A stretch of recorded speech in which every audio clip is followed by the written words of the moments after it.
Hey guys, welcome back to Terror. Jadi guys, di Terror kali ini aku bakal ngebahas pamali-pamali yang ada di Indonesia. Kalian tahu dong, kalau orang tua zaman dulu tuh suka ngelarang, nggak boleh ini, nanti kayak gini kayak gini.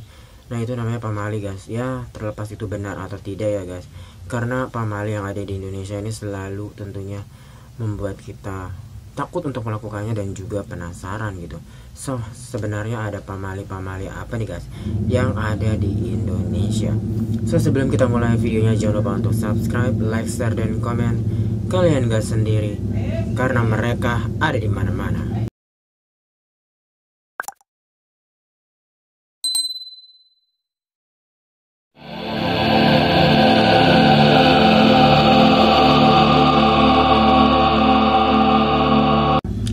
Oke guys, kita mulai pamali yang pertama. Yang pertama ini ada bersiul di malam hari nih guys.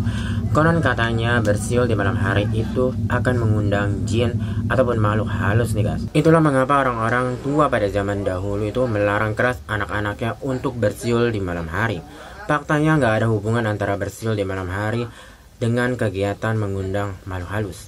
Alasan dibalik dilarangnya kegiatan bersiul di malam hari adalah supaya tidak mengganggu orang yang lain yang sedang beristirahat sebenarnya guys. Itu alasannya. Kenapa kita nggak boleh bersiul malam hari? Sebenarnya bukan karena makhluk halus juga, tapi karena takut mengganggu tetangga-tetangga atau orang-orang di sekitar kita ya guys. Dan malam hari juga adalah waktunya untuk beristirahat dan juga tidur nih guys. Setelah seharian capek gitu kan beraktivitas, jika ada orang bersiul pada malam hari tentunya akan sangat mengganggu waktu istirahat. Itulah kenapa ada pamali ini, supaya nih orang-orang gak bersiul di malam hari dan tidak mengganggu tetangganya ataupun orang-orang di sekitarnya nih guys. Makanya gak boleh bersiul di malam hari, tapi orang-orang selalu menyangkut pautkannya dengan makhluk halus nih guys. So, bagaimana nih guys menurut kalian? Apakah kalian pernah dengar pamali yang satu ini, bersiul di malam hari? Komen di kolom komentar guys. Next, berikutnya yang kedua ada memotong kuku di malam hari. Selain bersiul di malam hari, memotong kuku di malam hari juga sangat-sangat dilarang nih guys. Gak jelas nih apa konsekuensinya dari memotong kuku di malam hari. Namun yang pasti hal ini termasuk dalam pamali nih guys, kalau kata orang tua zaman dulu ya. Faktanya di zaman dulu itu penerangan di rumah-rumah itu sangat minim ya guys. Belum seterang sekarang. Masih banyak yang menggunakan lampu minyak dan juga jelas kurang sekali untuk melihat di malam hari nih guys. Makanya mungkin kenapa ya kita dilarang atau pamali gunting kuku di malam hari. Dan inilah yang menjadi dasar pamali memotong kuku di malam hari. Dikhawatirkan tangan atau kaki akan terluka karena kurangnya pencahayaan ketika gunting kuku di malam hari gitu kan. Wah, bagaimana nih guys menurut kalian? Kalau nggak salah nih pamali juga udah ada filmnya ya guys, di Indonesia ada 2. Pamali yang pertama sama Dusun Pocong, kalau nggak salah tentang bersiul di malam hari dan juga gunting kuku deh ya guys. Komen deh kalau kalian udah nonton kedua film itu. Oke, next yang ketiga ada duduk di depan pintu. Anak-anak muda yang belum menikah di zaman dulu terutama diwanti-wanti nih guys untuk nggak duduk di depan pintu, supaya tuh dapat jodohnya tuh gampang guys. Faktanya duduk di depan pintu itu akan menghalangi siapapun yang hendak masuk ke dalam rumah, termasuk tamu yang mungkin akan jadi jodoh seseorang nih guys. Itulah mengapa ada pamali atau larangan untuk duduk di depan pintu. Next berikutnya menduduki bantal nih guys. Jadi guys, pamali berikutnya selain duduk di depan pintu, duduk di atas bantal juga tergolong pamali. Kalau yang ini konsekuensinya tuh bokong akan menjadi bisulan gitu guys. Faktanya secara medis tuh nggak ada hubungan antara duduk di atas bantal dengan juga bisul di bokong guys. Alasan yang mendasari pamali ini adalah karena bantal digunakan sebagai alas kepala, hingga rasanya kurang elok jika diduduki nih guys. So, apakah kalian pernah mendengar pamali menduduki bantal? Komen di kolom komentar ya guys. Next berikutnya ada menyapu lantai harus sampai bersih. Pamali ini nih guys khususnya untuk para wanita atau gadis nih.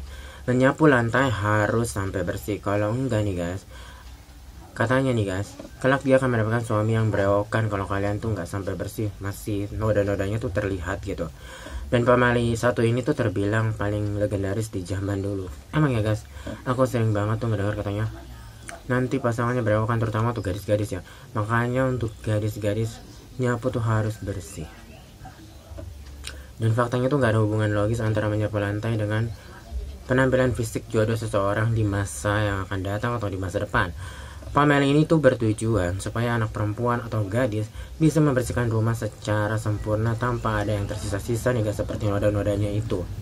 Lagi pula nih guys, kalau misalkan cewek-cewek suka yang berewokan, mungkin suka-suka aja kan. Tapi tetap ya guys, pemaling itu bertujuan supaya kalian tuh nyapu tuh atau bersihin rumah tuh bersih dengan tuntas gitu guys. Oke, next. Oke guys, berikutnya ada keluar saat maghrib ya guys. Ada kepercayaan bahwa keluar rumah di maghrib hari itu nanti katanya diculik oleh gombel atau semacam makhluk halus lainnya nih guys, yang menyeramkan gitu sosoknya.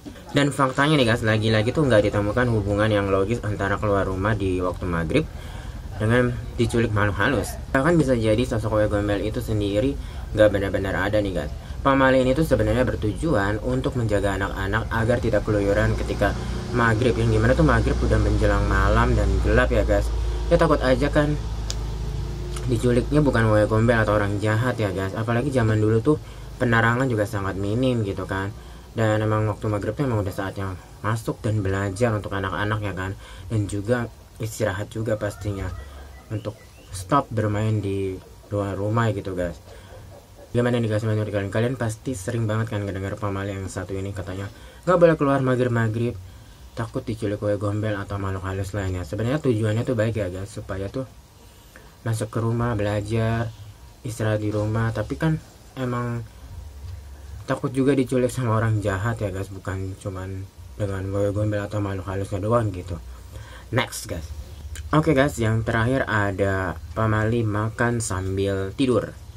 Jadi guys, konon katanya makan sambil tidur ini akan bisa mengubah seseorang menjadi seekor ular nih guys.